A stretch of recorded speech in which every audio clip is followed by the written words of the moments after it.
La prevención no solamente es decir no consumas.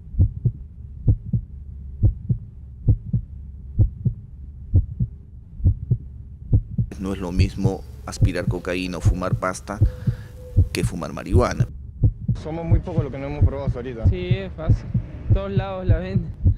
En nuestro país, 7 de cada 10 jóvenes y adolescentes consumen droga y alcohol, cifra que día a día se va incrementando, poniendo en peligro a los futuros jóvenes de nuestra sociedad.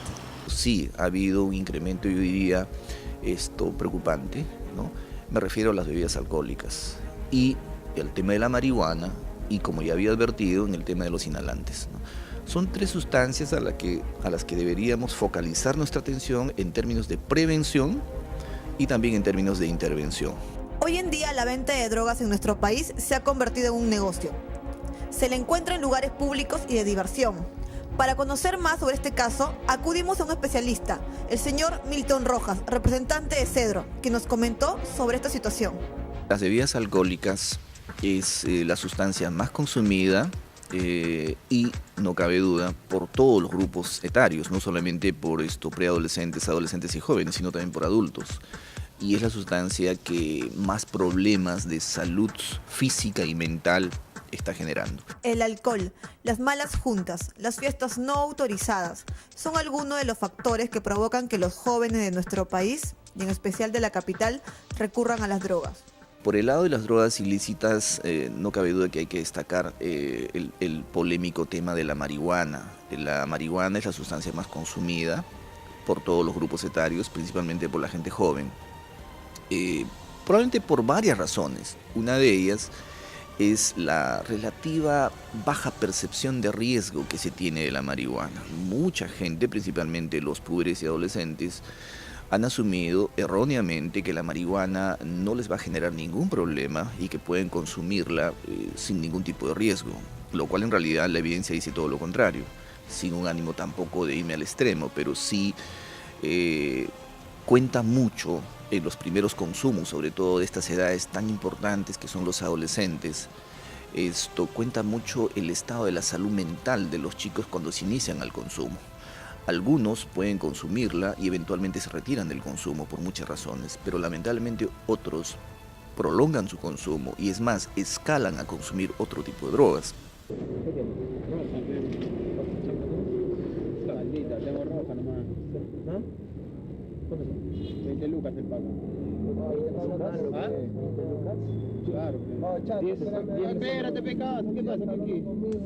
Ahora, esas manifestaciones de desenfreno, de descontrol, etcétera, etcétera, también hay que decir que eso no es generalizable para todos los adolescentes. Hay ciertos perfiles de adolescentes que efectivamente son mucho más retadores, les gusta el riesgo, les gusta el exceso, ¿no? Hay ciertos perfiles de personalidad de adolescentes. Ahora, claro que estos chicos sí tienen mayor riesgo, por ejemplo, de contagio, de enfermedades de transmisión sexual, o riesgo, por ejemplo, de sobredosis, o riesgo eventual de alcoholismo.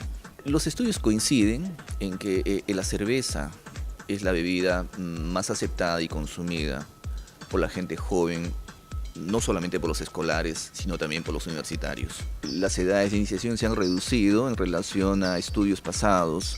Estamos hablando de chicos que se inician en promedio a los 12 años y medio. Estadísticamente esto quiere decir que pueden haber chicos inclusive que se pueden haber iniciado a los 10 años. Llama mucho la atención también la incursión cada vez más visible de adolescentes mujeres. Hay una serie de mitos en cuanto al consumo y el abuso de cerveza. Hay muchos chicos que erróneamente piensan de que consumir, aún siendo en exceso, la cerveza no les va a generar absolutamente ningún problema, lo cual no es cierto, ¿no? Muchos chicos piensan de que no se van a volver alcohólicos si toman exclusivamente cerveza, aún siendo en exceso, y eso tampoco es cierto.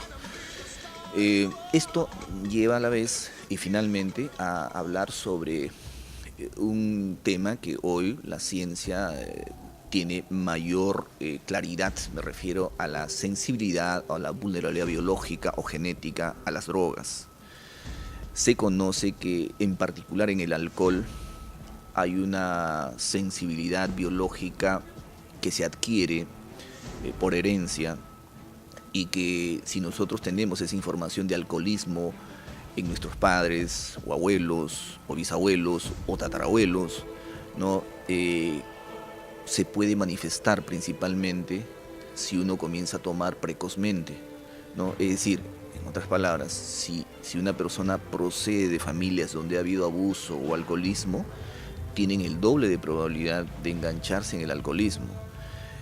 Ahora, esto, si bien hay más evidencia en el alcohol, pero también en las otras drogas, ¿no? Hay investigaciones bastante interesantes que también pareciera que dan una luz clara, cada vez más clara, de que en hijos que proceden de familias donde han habido abuso de cocaína, de pasta, de opiáceos, de otras drogas, también la sensibilidad, ¿no? La sensibilidad biológica también aparentemente crece, ¿no? De tal modo que en prevención lo que se hace justamente es detectar a esos niños, a esos preadolescentes y adolescentes que proceden de familias con este tipo de antecedentes, para darle mayor medida de prevención, cuidarlos y reducir los riesgos de que no se involucren fácilmente con el alcohol y con las drogas, ¿no? La estructura de la familia es importante, ¿no? Que los chicos, por ejemplo, tengan buenos vínculos con sus padres, y si, por ejemplo, los padres se separan o se divorcian o alguno de ellos fallecen, se piensa que estos chicos están en mayor riesgo de consumo, y eso no hay evidencia sobre eso. Esto nos indica que aparentemente lo más importante en prevención es el establecimiento de los vínculos, ¿no? Si, por ejemplo, un chico vive solamente con su mamá, si establece un adecuado vínculo, la madre es un buen referente, hay un clima favorable de prevención, el chico va a soportar adecuadamente los riesgos típicos del adolescente. Pero si no hay esos vínculos, por más que viva con sus dos padres, ¿no? El riesgo es latente. Entonces los padres de hecho son referentes. Los chicos se fijan mucho en los padres, en los hermanos mayores, ¿no?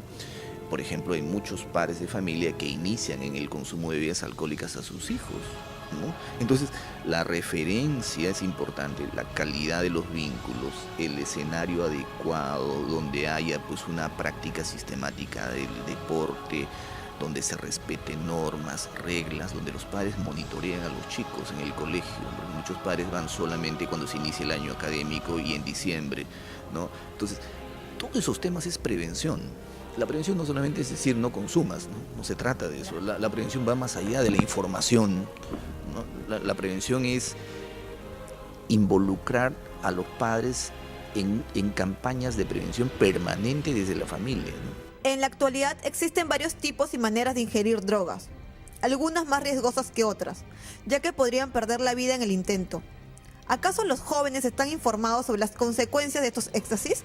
En cuanto a drogas ilícitas, hay dos sustancias que preocupan enormemente porque su aceptación y consumo a nivel nacional es bastante importante. Me refiero a la marihuana, en primer lugar, y a las sustancias inhalables. Muy poco se habla de las sustancias inhalables, no sé por qué razones, pero hay que decir que es la segunda droga ilegal más consumida, principalmente en estas poblaciones tan importantes como son los escolares.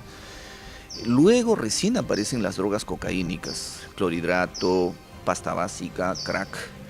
Luego aparecen las drogas sintéticas, principalmente el éxtasis, la metanfetamina, la ketamina, el LSD.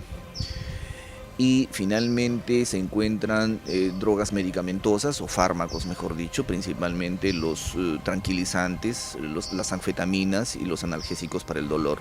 La introducción ya al mercado de drogas no tradicionales modifica inclusive la clínica, porque normalmente los psiquiatras, los psicólogos, los que estamos involucrados en el tratamiento, hemos adquirido, diría yo, muy buena experiencia en cuanto a marihuana, en cuanto a alcohol, en cuanto a drogas sintéticas, en cuanto a drogas cocaínicas. Pero en este tipo de sustancias hay muy poca experiencia. Inclusive los médicos emergencistas, en verano, por ejemplo, muchos chicos llegan totalmente colapsados a los servicios de urgencia psiquiátrica, y muchos médicos, la mayoría yo diría, no están capacitados, por ejemplo, para hacer este tipo de intervenciones, ¿no?, de drogas sintéticas en general. Entonces, en ese sentido, la incursión de este tipo de drogas ha modificado el escenario clínico y también de prevención, porque son drogas que tienen unas particularidades totalmente distintas a las drogas tradicionales, ¿no? cada sustancia tiene sus características muy particulares. No es lo mismo aspirar cocaína o fumar pasta que fumar marihuana. Pero en general hay algunas pautas, algunos indicadores de alerta por lo menos, ¿no? Por ejemplo, hablando de adolescentes, la baja en cuanto a lo que es el rendimiento académico, la deserción académica. Hay un elemento gravitante en las drogas en general, la baja en la motivación. Los chicos se tornan apáticos, desinteresados por el deporte, por las artes, por el estudio mismo. Muchos se tornan irritables, agresivos. Y en otros casos comienzan con mentiras frecuentes, manipulaciones muy abiertas a los padres. Y en casos a veces ya de indicadores muy contundentes, pequeños robos o grandes robos, digamos, por ejemplo, aparecen con ropa que no les pertenece, se desaparecen por días, por ejemplo, ahí probablemente sí ya estamos hablando de cuadros más o menos definidos, ¿no? O aparecen, por ejemplo, con sumas de dinero que no pueden justificar de dónde vienen. Muchos adolescentes incursionan no solamente en el consumo, sino también en la venta de drogas, ¿no? Entonces, en general, esos indicadores, esto es importante remarcarlas, pero sin embargo, aún los padres observando esos indicadores, es muy bueno y coherente que busquen ayuda profesional. Como hemos podido ver, las cifras sobre el consumo de drogas son alarmantes. Esperamos que las autoridades cumplan su responsabilidad con campañas de prevención. Informó para ustedes Lisette Guzmán.